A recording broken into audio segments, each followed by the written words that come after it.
Companies are intentionally rage baiting their liberal customers after years of seemingly pandering to that exact demographic. Going from DEI and pride commercials to controversial male comedians in makeup commercials is causing leftist women to lose their minds. What a shocker. Welcome back to my channel. I'm Chrissy Clark. Please be sure to like, subscribe, and comment below if you like what you hear. When there's backlash to a commercial or a brand, I think the natural assumption is that a brand would never intentionally spark backlash because in our minds, backlash equals bad. If you think that, that's my default too, so it's not a bad thing. It's just not always true. In fact, there are people within PR departments hired specifically to create rage bait for a company with the explicit goal of getting people riled up online. The theory of rage bait PR is that it looks like accidental backlash when it's actually an intentional marketing strategy designed to spark outrage for prolonged attention. Because the truth is that rage spreads faster and longer than praise does. And while rage bait PR has almost always existed in the PR world,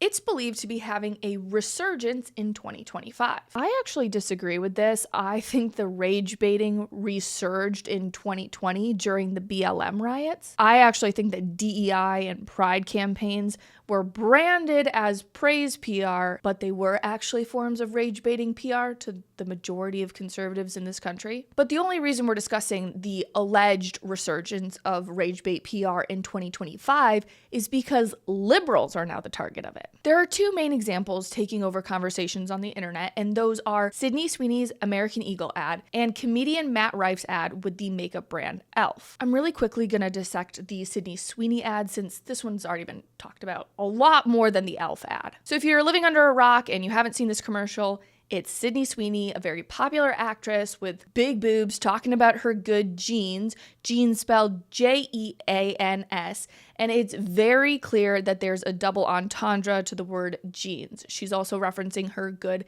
jeans, Genes, and normal people interpreted that as Sydney Sweeney has good genes with a G because she's pretty and she's blonde and she's got a nice rack. Crazy people believed that the campaign was Nazi propaganda and the genes with a G that Sydney Sweeney was referring to was specifically just her blonde hair and blue eyes, and this ad was actually a call to eugenics, not a call to her beauty. The Sydney Sweeney ad, have you seen it? Oh, yes, I have. What are your thoughts? Trying to calm myself, but that would, Sydney Sweeney has good really? Like, the eugenics in that, it's dripping with it, and I'm like, no. Whether American Eagle could predict that this ad would go this viral, I don't know that. However, I highly doubt that this passed legal and PR experts without knowing it would intentionally rage bait people. I can't speak to the company's intentions, that's just what it looks like from the outside. What I do know is that the key to rage bait marketing is that it elicits a strong response from people. And the commercial and the brand then continues to get more attention as these reactions come in and people then react to other people's reactions, and that creates a spiral of backlash and commentary, and it just keeps going. Now that plan is working out very well for American Eagle. I could not escape this ad for weeks, and it resulted in unpaid media and stock market success for American Eagle. So in short, ironically, if a company upsets you with rage bait PR and you want to see the company fail for it, shutting your mouth and simply not purchasing their products goes way further than feeding into a prolonged ad campaign. But I digress. There's a new ad that's rocking the liberal online activist world, and that's a campaign between comedian Matt Rife and the makeup brand ELF. ELF stands for eyes, lips, and face, and gained massive popularity as a makeup brand that creates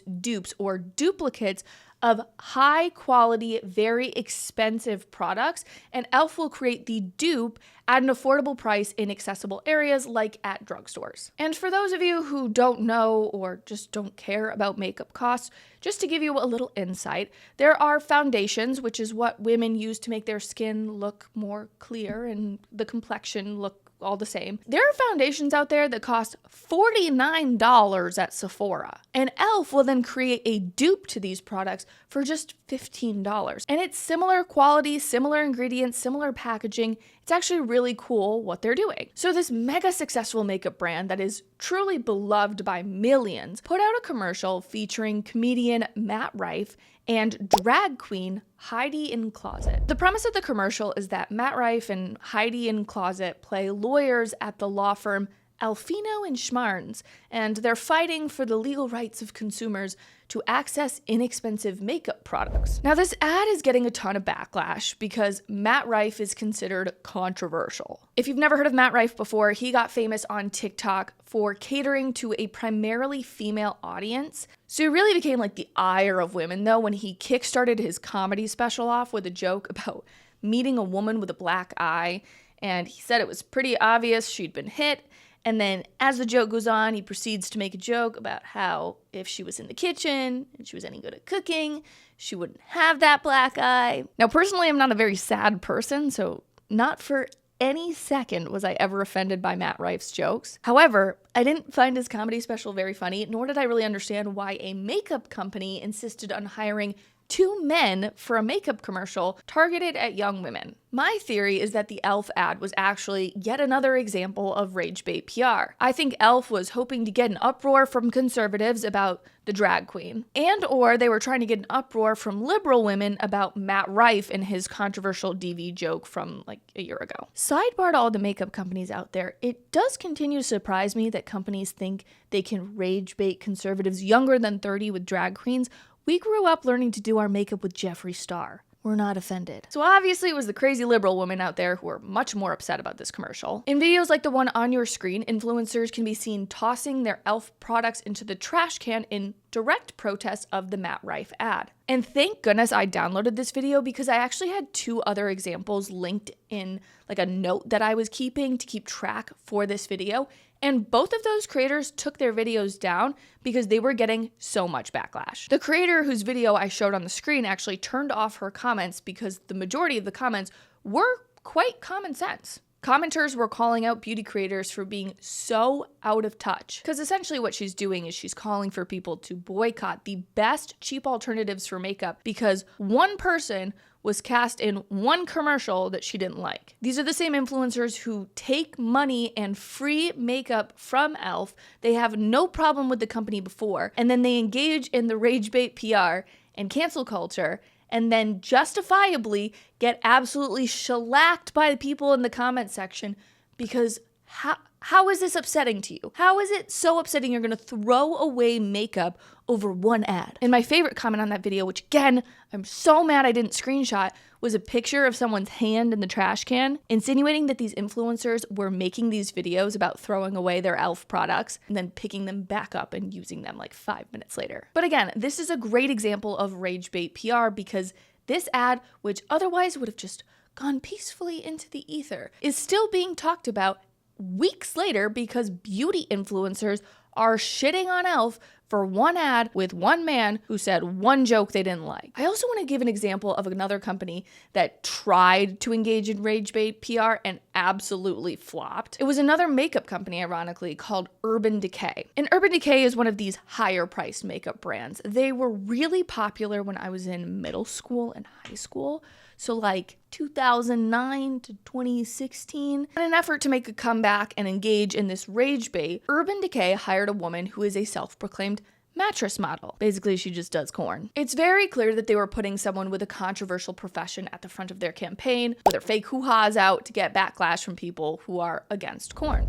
Breaking news! We interrupt your scrolls with an urgent message. We are in a blandemic. Wasn't makeup made to perform on stage, on camera, and yes, on mattresses? The problem for Urban Decay is I actually didn't see a ton of backlash. There's not a single news article I've seen written about this campaign, either favorably or unfavorably. And generally the comments on the ad were, yes, I love that brands are working with sex workers. And then there were a couple that were like, why are we normalizing this behavior? But there's generally been very limited backlash for this because sadly, you get praise in 2025 for putting a corn star as the face of your marketing campaign. And as I mentioned prior in this video, praise doesn't go viral like rage does. Also, I might be stereotyping here, but I don't know any anti-corn advocates who are using $50 makeup palettes consisting of 8 shades of purple. Like, the people who dislike corn stars are not necessarily buying Urban Decay anyway.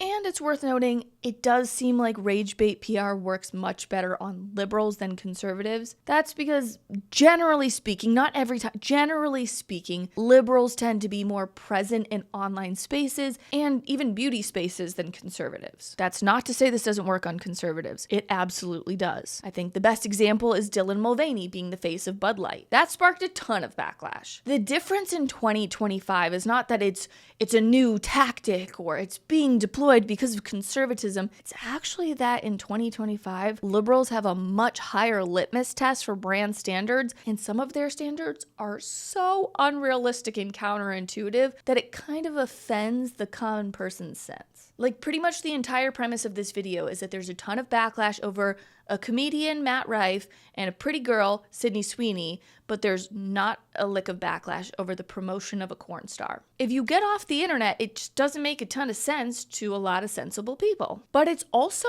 almost impossible to tell these influencers that they're out of touch because social media apps do such a great job at amplifying a fake reality to make these influencers think they're speaking truth on behalf of a majority when they're not. In fact, there are social media influencers out there who think they're totally justified and in the majority on hating that Sydney Sweeney ad, when there's literal polling that found just 12% of people were upset about that ad. 88% of Americans were unoffended by this ad. I don't even know if 88% of Americans can agree the sky is blue. And all of this led me to believe that perhaps rage baiting campaigns have expanded to paying influencers for reactions. Now, let me be clear. I have zero proof of this. Nada. None. And I'm not accusing a company of doing anything wrong. All I know is that in the influencer space, unless a brand is paying you for your positive review or to specifically promote an item, influencers are actually not required to put the hashtag ad in their description or even tell their audience that they got paid for a post. I know that to be factual. Now, I don't have proof of my next statement, which is I could see a world in which brands are paying influencers to make reactionary content to their ads because the reaction, be it good or bad, fuels a rage baiting cycle. And either way, whether it's good commentary or bad commentary, PR is PR for these companies. Again, it's just a hunch, just a theory. But when and if an article ever comes out about this, just reference this video. The final point I want to touch on in the conversation of rage baiting PR before we wrap up this video is that liberal influencers are actually blaming the use of this strategy on Donald Trump and the rise of conservatism. And you know what? I actually don't think they're wrong. Y'all, Trump is the king of rage bait PR. He is the master of being ever so dramatic to get the media to pay attention to what he's saying. And then they misinterpret it and they take one thing he says and they play it in the media and they analyze it for weeks and weeks on end. He is the king of unearned media. Brands getting savvy to his strategy is not the rise of these brands becoming conservative. It's just brands have watched it work successfully for Trump for 10 years. How could they not at least give it another shot? I actually think it's almost silly that these influencers think the companies are going conservative. Honey, they're going after money. Whether it triggers the libs or delights the libs, they don't care about your personal politics. They care about money. That can't possibly be new news, right? It might be. I don't know. Anyway, let me know your thoughts on whether you think rage bait marketing is surging and whether you think this is a response to Trump's presidency or not, because those are the 2 points of contention here. Anyway, thank you so much for tuning in, and I'll see you here next time.